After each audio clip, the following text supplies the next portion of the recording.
we can read about the Corinthian ecclesia that met together in a similar way in which we meet almost 2,000 years ago, and we feel a fellowship with them as we consider the words that were written to them by the apostle, words that we can take to ourselves for exhortation this morning.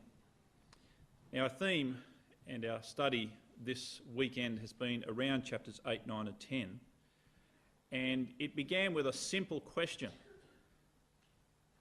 posed by the Corinthians to the Apostle Paul in a letter. Should we, or should we not, eat the meat that is for sale in the markets in Corinth that has been previously offered in sacrifice to an idol? Now, we might think that such a question might be answered with a one-word answer, yes or no. But the apostle has demonstrated how we should address such questions.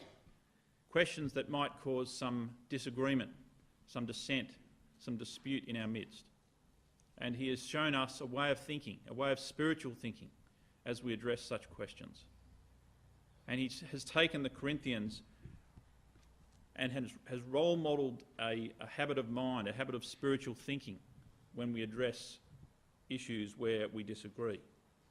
And the Apostle Paul has taken into account the context of the Corinthians' lifestyle.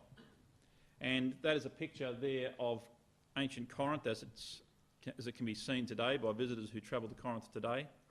And as has been mentioned, that Acrocorinthus, that massive mountain that overshadows the city in both a physical and a moral sense. Because on top of that mountain there was a large temple called the Acrocorinthus, and in that temple the idol Astarte, or Aphrodite as it was known, was worshipped. And associated with the worship of that idol was all kinds of sexual immorality. Built around the worship of that idol was eating and drinking and enjoying life, the finer things of life. And so Corinth was known for enjoyment, for indulgence, for pleasure. And the vices that were on offer in Corinth were enjoyed by the large itinerant population of traders and sailors that visited on a regular basis. It was a place where Romans, public servants and soldiers and other professions retired because there was such enjoyment, from a worldly standpoint at least, to be enjoyed in that place. And so it was a context and a city in which immorality was rife, and it was a challenge to our brothers and sisters. And those who escaped from paganism and enthusiastically left those things behind felt that eating the meat offered to idols that was for sale in the markets was to be unfaithful to their Lord. And they could not eat that meat without remembering all the associations of their former way of life. And so they felt defiled. Their conscience was defiled when they ate the meat. And so they held the view that the meat should not be eaten. At the other end of the ecclesial spectrum in Corinth were the libertines. And the libertines strongly argued that the meat was just meat. Even if it had been offered to an idol, it was irrelevant because the idol is nothing. And that there is only one God, and that's the God we worship, and one Lord Jesus Christ. And the oneness of God is such an important doctrine that outweighed the possibility of the meat being offered to the idol being of any importance whatsoever. And so they strongly argued their right to eat the meat. And so we had an impasse in the ecclesia. And so this question was posed to the Apostle Paul. And as we've seen in chapter 8, the Apostle Paul begins to consider the matter by emphasising that any ecclesial dispute should be considered in the context not just of what we know the facts of the matter to be, but we should always, in any ecclesial discussion, interpose love into the question.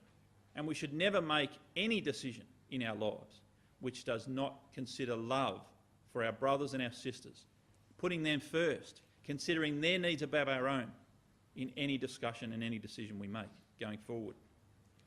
And so the apostle in chapter 8 emphasised to the Corinthian libertine that wanted to exercise their right to eat that meat no matter what, their need to consider the spiritual well-being of their brother or their sister before making a decision to eat such meat. And the Apostle Paul brought forward the example of the Lord Jesus Christ, who gave his own life for that brother or that sister that you would be treating with disdain if you ignored their spiritual sensitivities.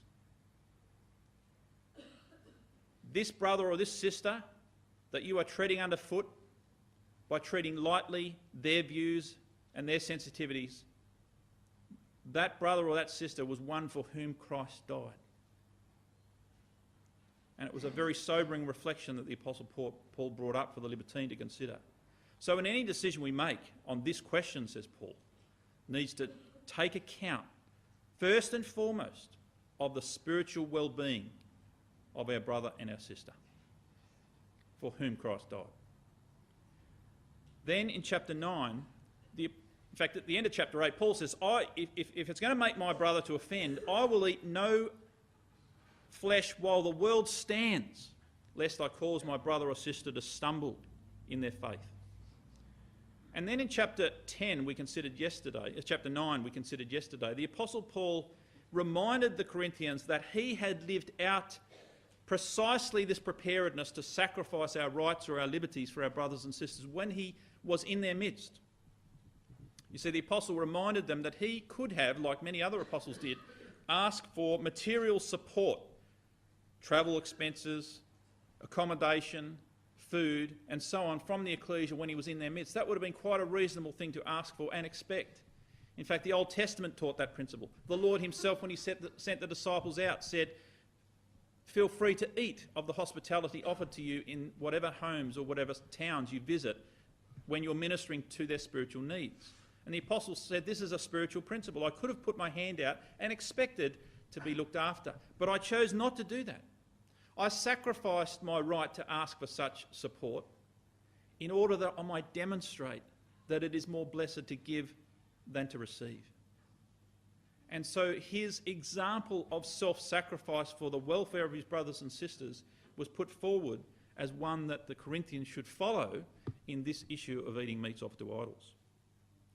And so all of chapter 8 and chapter 3/4 of chapter 9 is really emphasising to the Corinthian libertine brother that in making a decision about whether they should eat meat or not that had been offered to idols should be made in the context of considering the welfare of everyone else in your ecclesia and not just your own rights.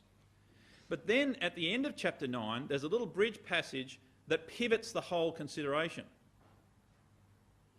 And at the end of chapter 9, we saw the images of athletes and boxers in the Olympic Games brought forward as an example of commitment, of self-denial, of self-sacrifice and single-minded dedication to winning the prize. And we saw the self-sacrifice that athletes made in trying to attain the prize. And he says this is the approach we should take to the grand business of our lives and the prize to which we are striving to achieve. And is visiting the idol temple for social or pleasure reasons really a good idea in the context of what is the grand business of our lives? And he introduced that as a bit of a pivot to move the argument from whether or not we should eat meat for our brother's sake to whether or not we should eat the meat sacrificed to idols for our own spiritual well-being. And so when we turn to chapter 10, the argument is turned back to the libertine brother who has strongly argued his right to eat meat. And we noticed that in this discussion, the Apostle Paul revealed that it wasn't just about eating meat offered to idols at all. But in chapter 8 he said, what if the brother with the weak or sensitive conscience sees you sitting at meat in the idol temple eating such meat? Will it not embolden his conscience to do the same and may lead to his spiritual ruin? Your bad example, if I can put it that way, your example of going to the idol temple to eat the meat may lead to another spiritual ruin.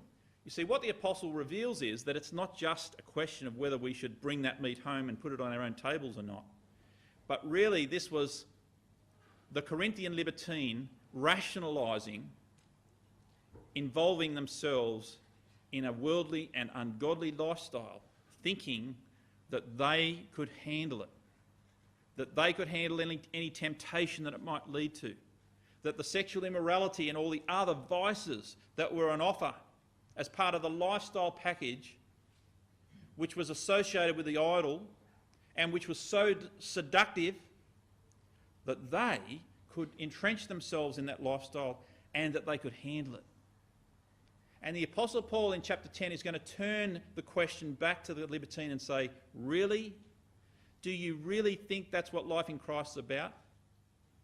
Of indulging in the worldly and ungodly lifestyle of Corinth just to the extent that you think you can handle and running the risk of putting yourself in a situation that you can't handle? In other words, flying as close to the wind as you possibly can, allowing as much of the world into your life as you possibly can while you think it's still safe to do so? Is that the approach we should be taking to life in Christ? And this is the question that he's now turning to. And he says in chapter 10, "Moreover, brethren, I would not that you should be ignorant how that all our fathers were under the cloud and all passed through the sea." What he does here is going to bring the wilderness generation forward as an example.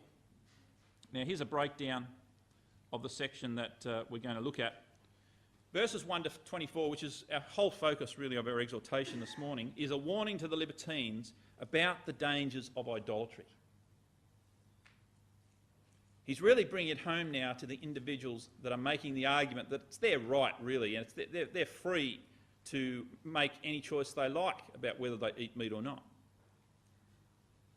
Paul's saying, really, is that a good decision for you and your spiritual well-being and the spiritual well-being of your family, your children, and so on?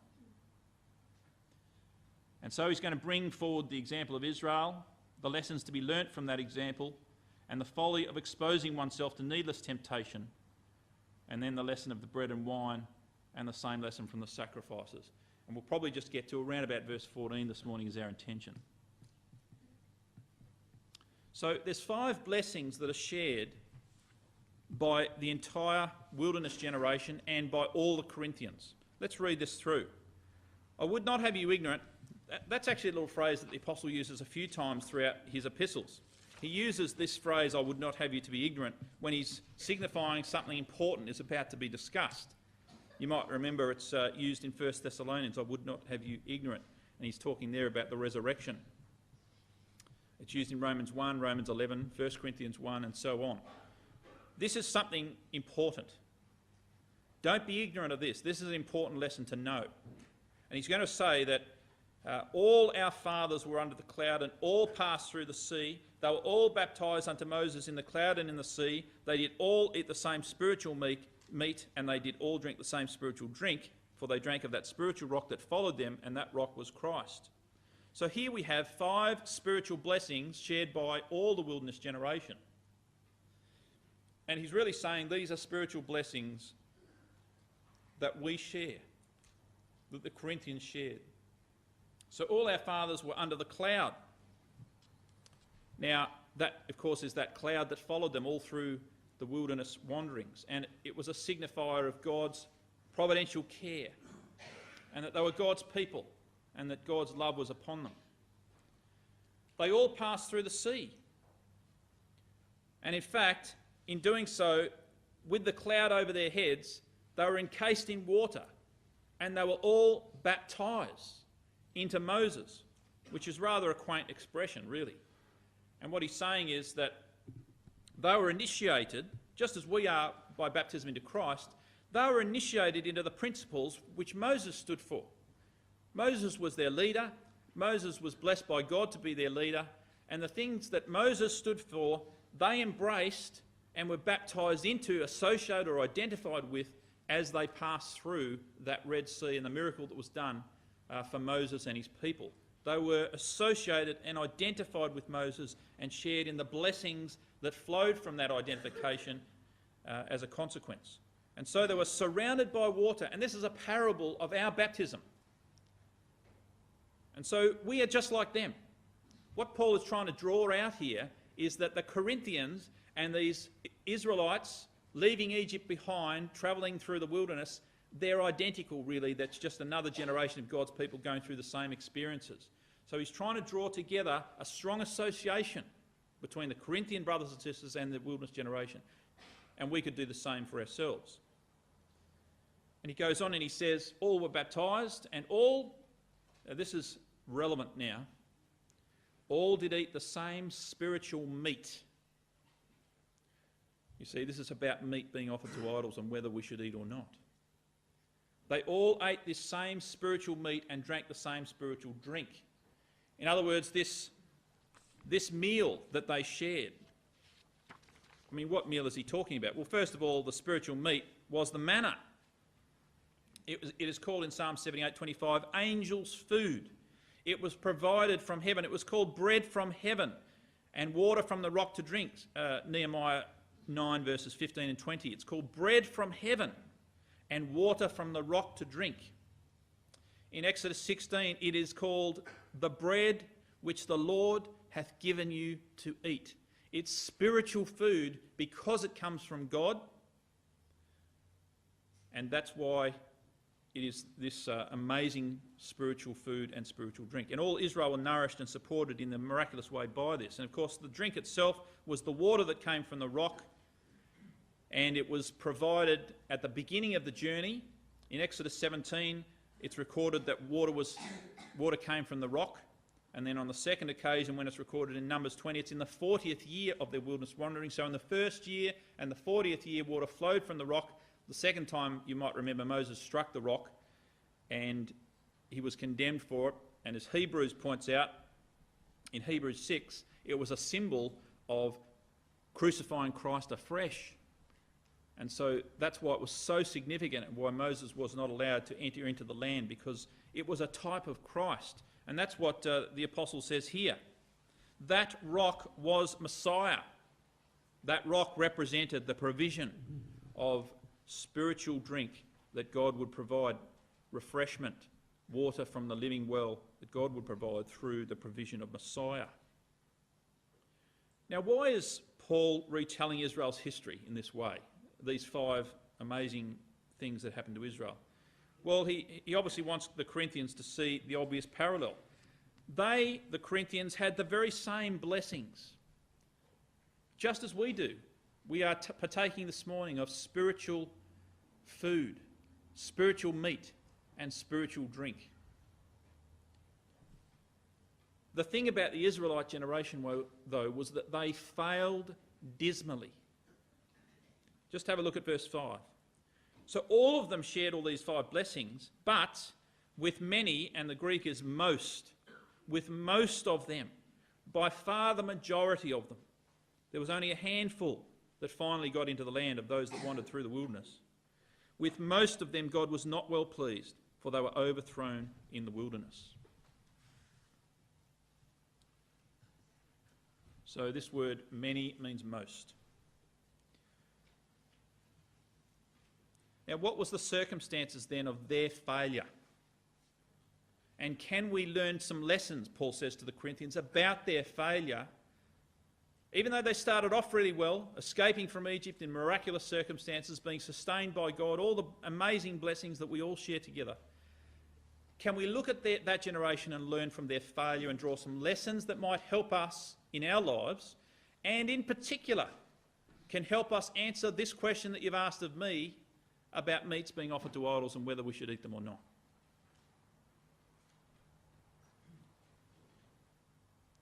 The word overthrown means it's katastronumi, or catastrophe. It was a catastrophe. It means they were strewn. As Moses led the people through the wilderness, there were just bodies strewn behind. And it was like this trail of dead bodies for 40 years as the whole generation just died one after another. Why did they fail so dismally? What happened? Well, verse 6 and verse 11 repeats the same thing. Now, these things were our examples. And verse 11. Now, all these things happened to them for examples. Twice he says it. In verse 6 he says, now these things were our examples to the intent that we should not do what they did. In verse 11 he says, now these things happened to them for examples, and they are written for our admonition and our learning, upon whom the ends of the ages are come. Don't miss the lesson, he's saying. They are recorded for us as an example. Now, what's recorded for us?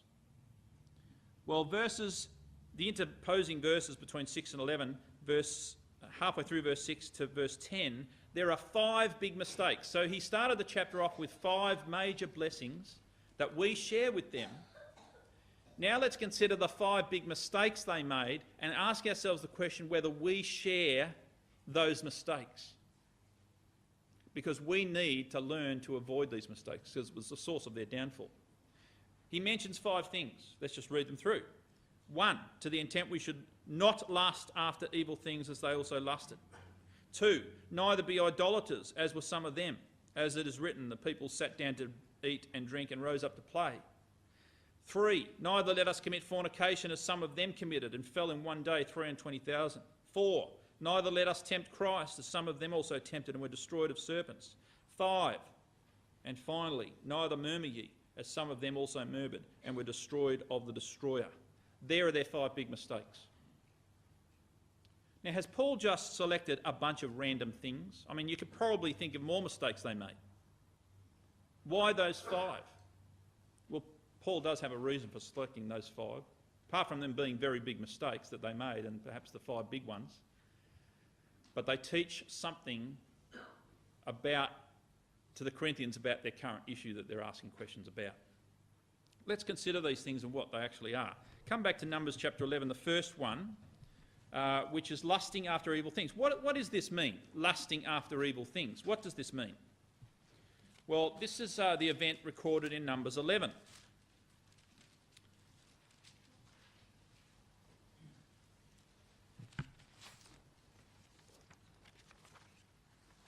Lusting after evil things. They're called evil things because they're things that cause injury, devastation, spiritual ruin. What were the things they lusted after that caused spiritual ruin? Well, they lusted after the things that were they left behind in Egypt. And have a look at this, Numbers 11. And verse 4. And the mixed multitude that was among them fell a-lusting, you see, lusting after evil things. And the children of Israel wept. And what were they lusting after? And they said, who shall give us flesh to eat? We remember the fish which we did eat in Egypt freely, and the cucumbers and the melons and the leeks and the onions and the garlic. But now our soul is dried away. There is nothing at all beside this manna before our eyes. And the manna was as coriander seed, and the colour thereof was the colour of bdellium. And the people went about and gathered it and ground it and so on. And verse 10, and Moses heard the people weep throughout the door, their families, every man in the door of his tent, and the anger of Yahweh was kindled greatly, and Moses was greatly displeased. They were complaining about the spiritual food, that it was boring, that it was monotonous, that it was always the same, every morning the same. You know, we just get up in the morning, there's this manna, everyday manna, complain, whinge. And they began to lust after a wider variety of food options that had been on offer in Egypt. Who shall give us flesh to eat? And in particular, they wanted flesh. And then Moses despairs in verse 14 and says, God, I am not able to bear all this people alone. It's too heavy for me. If they deal thus with me, kill me. Moses says, just kill me. I'm sick of dealing with these people. And God said, well, look, gather the 70 men in verse 16. I want to bring them forward. I've got something to say. Bring them forward. And verse 18, say thou unto the people, sanctify yourselves against tomorrow. There's something big happening tomorrow. You're going to get what you ask for. You're going to eat flesh. You have wept in the ears of Yahweh, saying, who shall give us flesh to eat? For it was well with us in Egypt. Really? How short are our memories? Therefore the Lord will give you the flesh, and you will eat it. You will not eat it one day.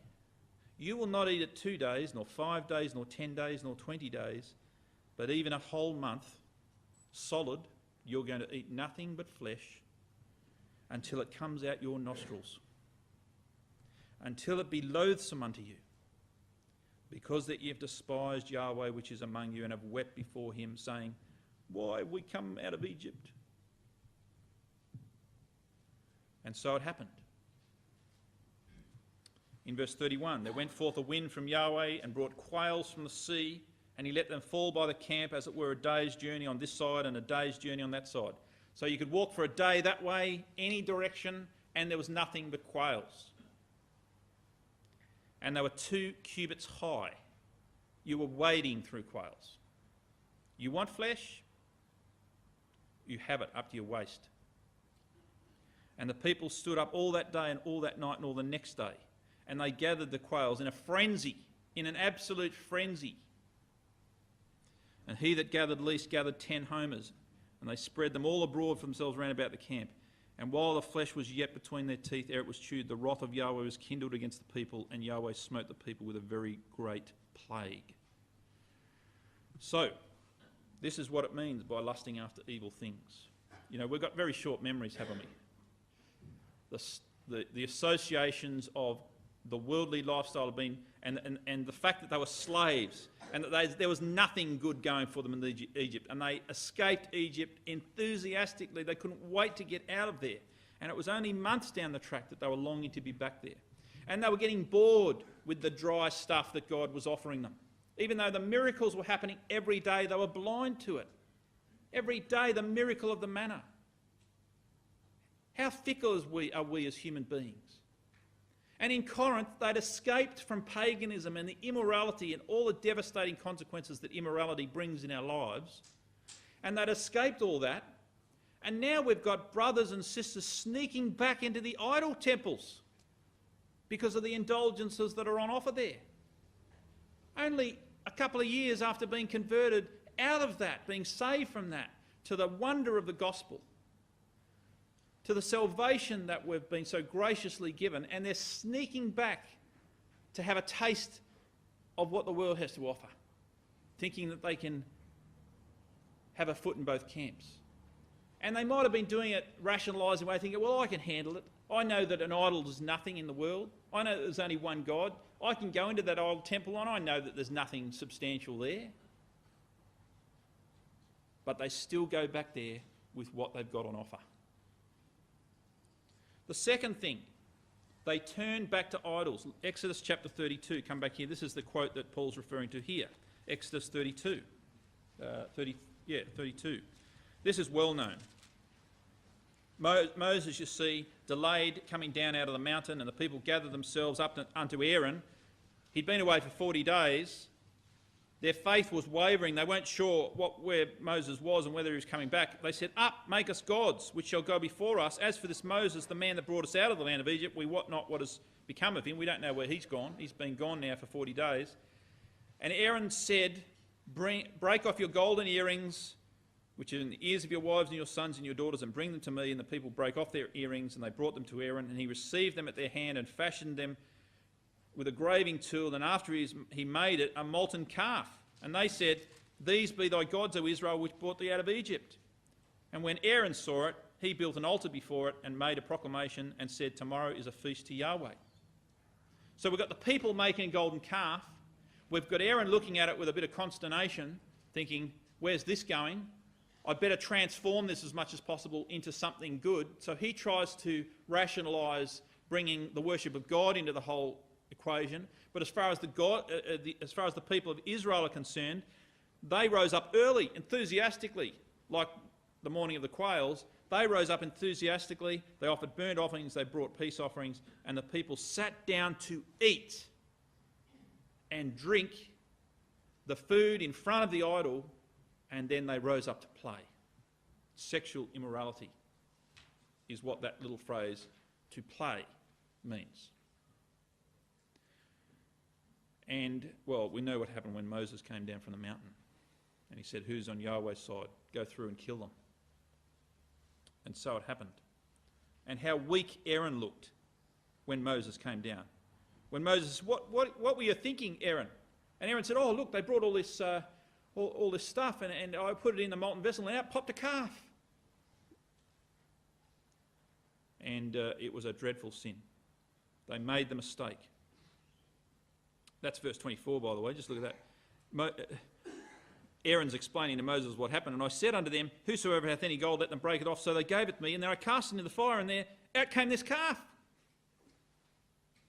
How did that happen? And this rationalisation, this justification of involving ourselves in what we've left behind. And they committed fornication. This third phrase that Paul makes, that they committed fornication, refers specifically to Numbers 25. Let's have a look at that. Now, if I had the time, I'd take you from 1 Corinthians 8 and the references made there, 1 Corinthians 10, and show how that each of these incidents were these specific incidents being referred to. I'm not just saying these are the ones referred to. It's clear from the references he makes that these are the specific ones he's referring to. So Numbers 25 verses 1 to 9 is the specific case because of the plague and so on that's made reference to. So Israel at this point were abiding in Shittim, and the people began to commit whoredom, spiritual immorality, with the daughters of Moab. Baal Peor. But look what they were doing.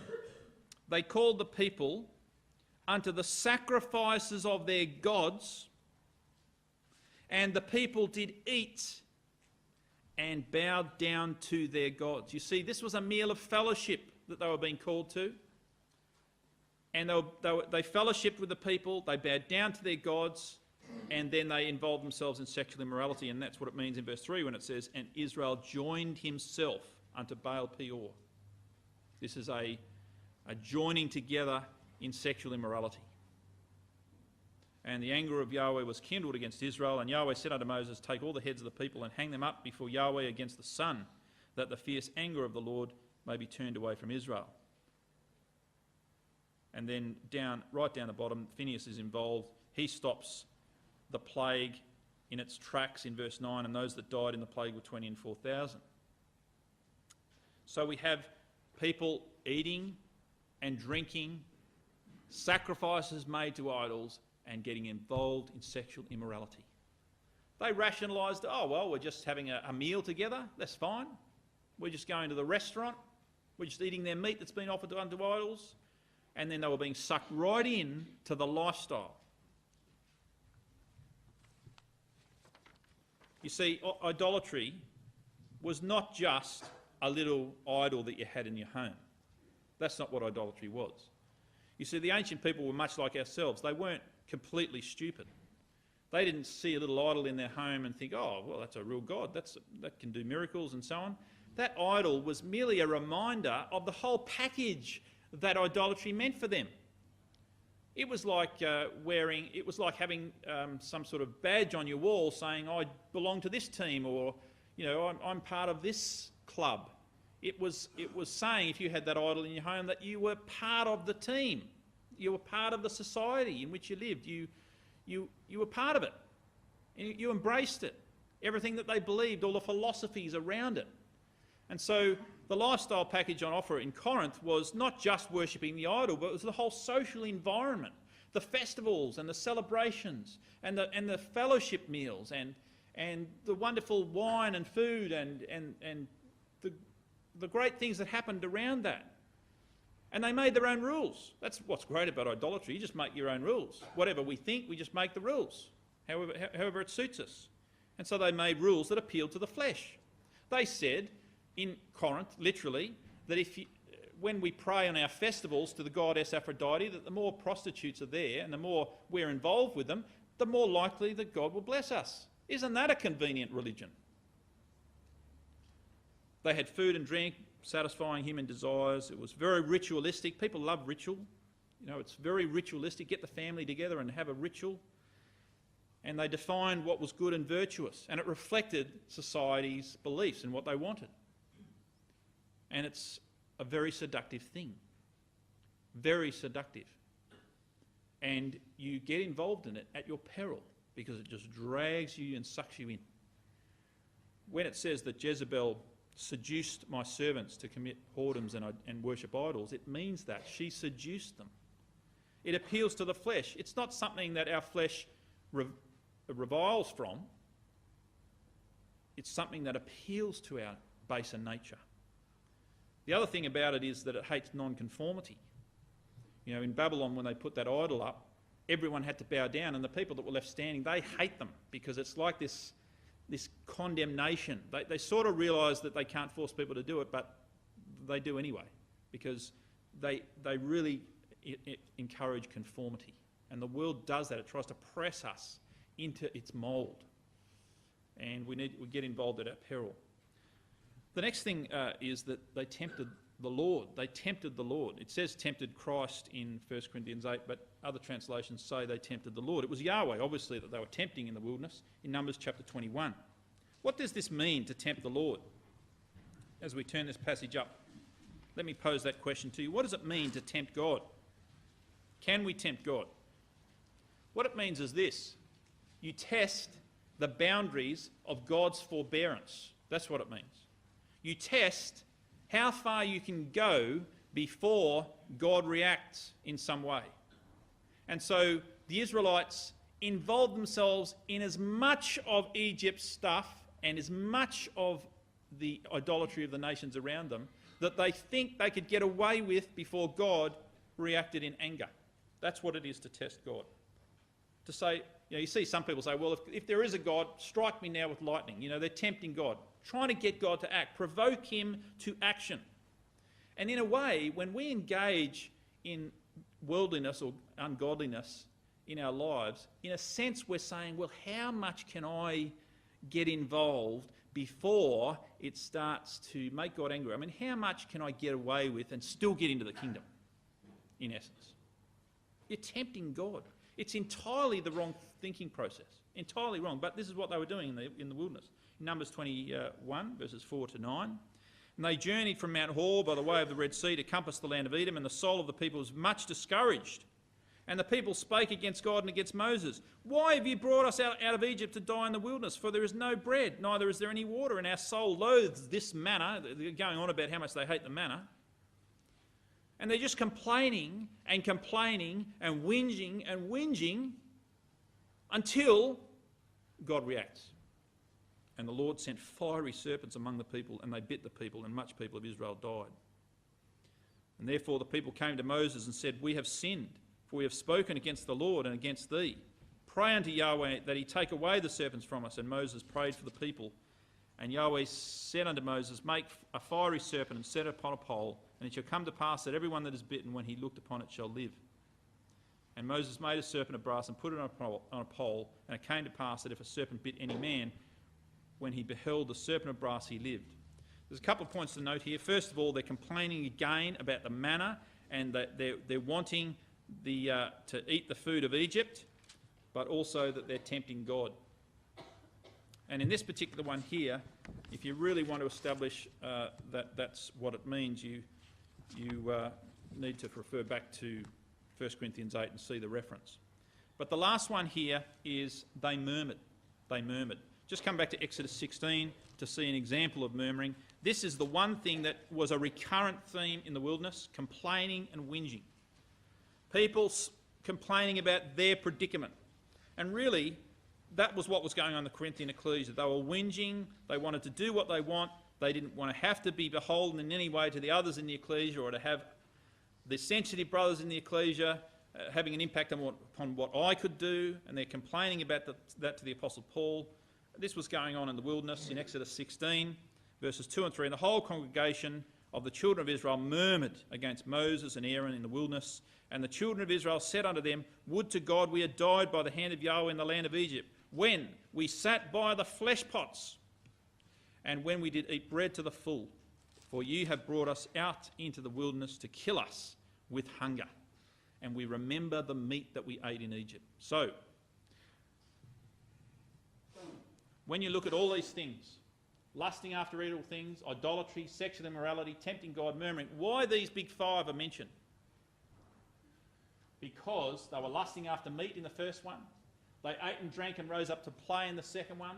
They ate meat offered to idols and then participated in sexual immorality in the third one. Our soul loathes this light bread. We want meat in the fourth one. We long for the flesh pots of Egypt in the fifth one. And here the Corinthians are asking the question, can we eat the meat offered to idols? And when we come back to 1 Corinthians 10, to draw home the lesson here, what we see is that these things happen to them that we might learn a lesson. And so he says here in verse 11, now all these things happen to them for examples and are written for our admonition upon whom the end of the world is come. Wherefore, he says in verse 12, wherefore, this is the lesson. Let him that thinks he stands take heed lest he fall. Never be too confident. Never think you are too strong to fail. Never think you can put temptation in your way and withstand it. You see, this word think means you have an opinion about yourself that is probably wrong, or maybe right or wrong. It's just an opinion, but actually it's wrong. Let him that thinks he stand take heed. And so this is a warning to the Corinthian libertine who claims to be strong, who claims that he can cope with the temptations he's putting himself in when he goes into the idol temple. Be very careful, he's saying. You're flirting with a very dangerous thing. You're flirting with idolatry.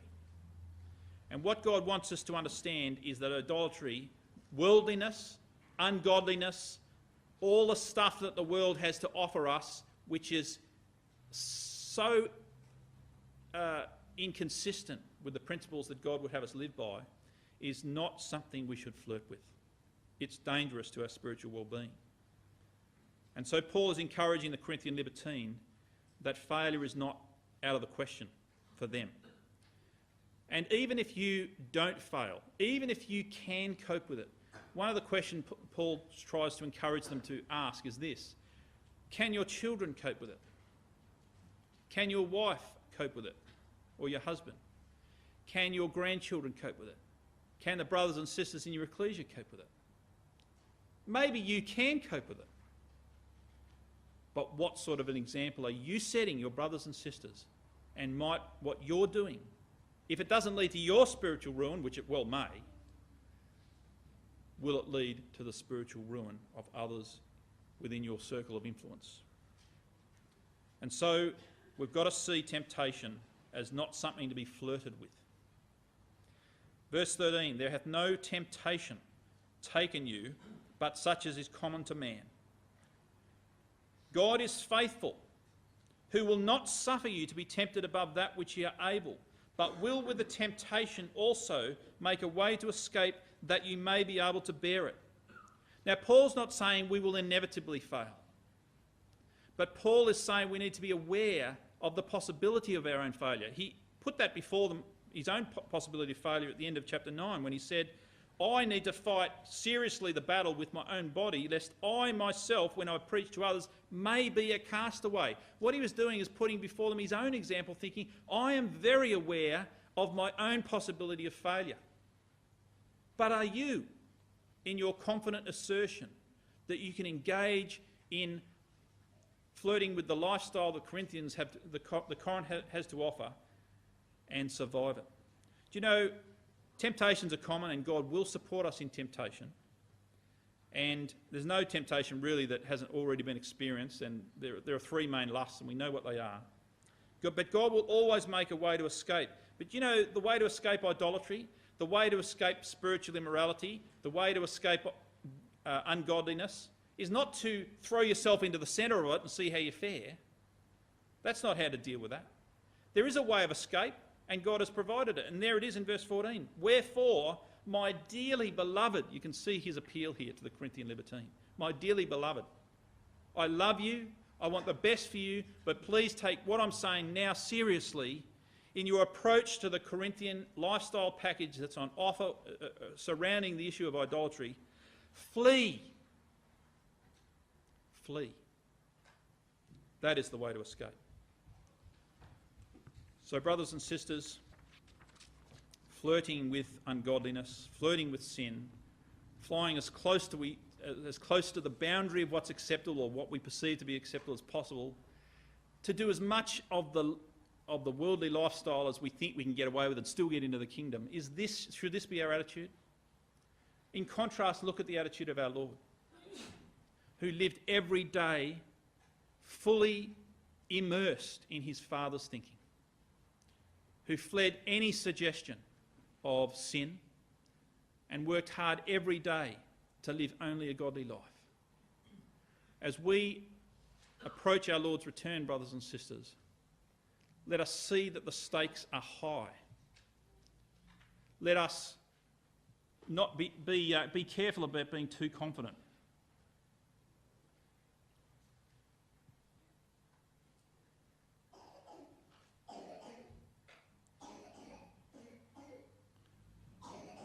The danger of overconfidence. A firm confidence in our own spiritual status is no evidence that we are safe. That's Paul's warning. Such confidence may be one of the strongest evidences that we are in fact in danger. Those who are most safe understand their own weaknesses and feebleness and frailties, and who feel their need of divine aid and strength. They will then rely on the true source of strength, and they will be secure. At times of greatest spiritual confidence and elation, we are often least likely to be humbly dependent on God, and least likely to be on guard against temptation, and are susceptible to fall into difficulty. Example, King David, 2 Samuel 11 verse 1. And the cycle of spiritual decline and revival throughout the history of God's people shows that spiritual confidence inevitably leads to spiritual decline. Even the Apostle Paul was ever vigilant, lest he should become a castaway despite all he had done for the gospel.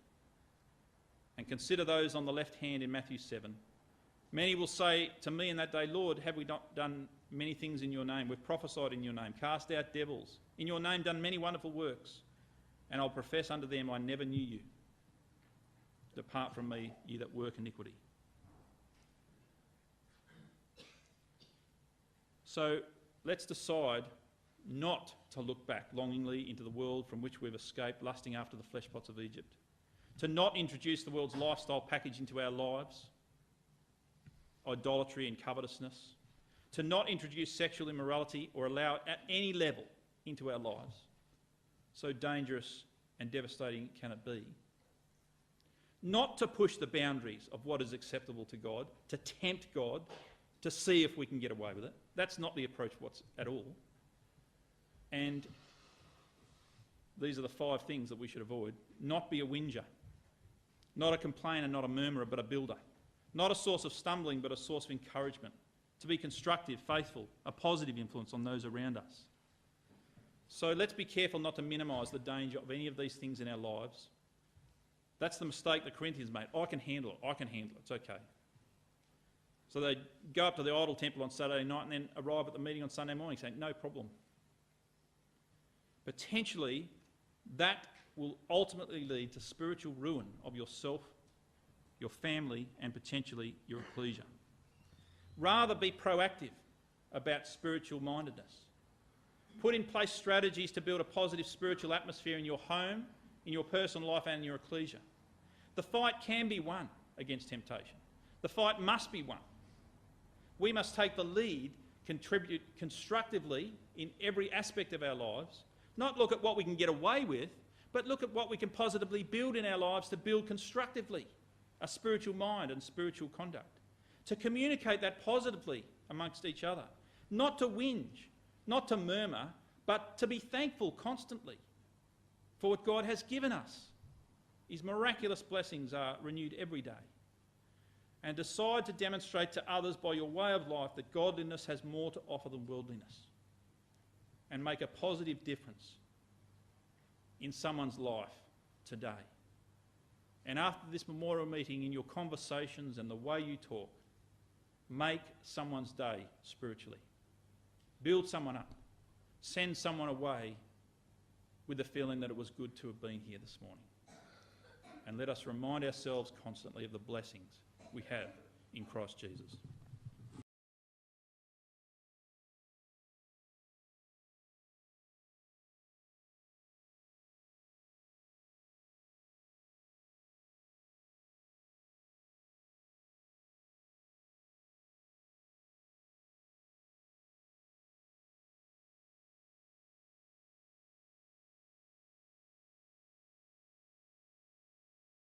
BibleTruthAndProphecy.com is a worldwide collaboration by Christadelphians to help promote the understanding of God's Word to those who are seeking the truth about the human condition and God's plan and purpose with this earth and with mankind upon it. Bible Truth and Prophecy is part of a wider set of online resources provided by Christadelphianvideo.org for establishing just how far removed the true Christian teaching of the first century apostles is from that taught by mainstream Christendom today. BibleTruthAndProphecy.com is very much a standalone website, but benefits from our vast network of sites and resources and social media. Here are just a few of the things that BibleTruthAndProphecy.com offers. We have a good number of written articles supplied to us from brothers from all over the globe. These deal with first principle issues, creation versus evolution, the inspiration of the Bible, and so much more. We have a whole section of video study series. These are studies that have been posted onto our YouTube channel, but because of the difficulty of the search feature within YouTube, we have chosen to host on Bible Truth and Prophecy. So now every video you search for within the site, you can be guaranteed that it will be of a Christadelphian nature. We also have a preaching video section where any ecclesia is invited to download and use or embed these videos within their own ecclesial websites. We also have an exhortation service where we produce 2 or 3 exhortations per week, which we then circulate to brethren and sisters in isolation. We also have an ever-growing list of approved Christadelphian sites. We also have a page of live news feeds, so you can keep up to date with all the breaking news as it happens. We also have a section for the daily readings. Each day at around midnight we publish all 3 of the daily readings, and then later on in the day we publish thought for the days, often based on all 3 portions of the daily readings. Within each daily reading post there is also a link to enable you to have the Bible chapter read to you directly. We also feature Bible in the News videos which we have produced from the Bible in the News website. We also feature Brother Don Pierce's milestone snippets, which come out approximately 3 times a week. We also feature Andy Walton's weekly World Watch and other commentaries and analysis from other brethren on world news events. You can also subscribe to the blog and be notified of posts as they happen in real time, and also subscribe to the weekly newsletter which is provided by Christadelphianvideo.org. Every page and post on the site has the facility to be able to leave a comment or make an observation, so please take advantage of this and let us know what you think of the site.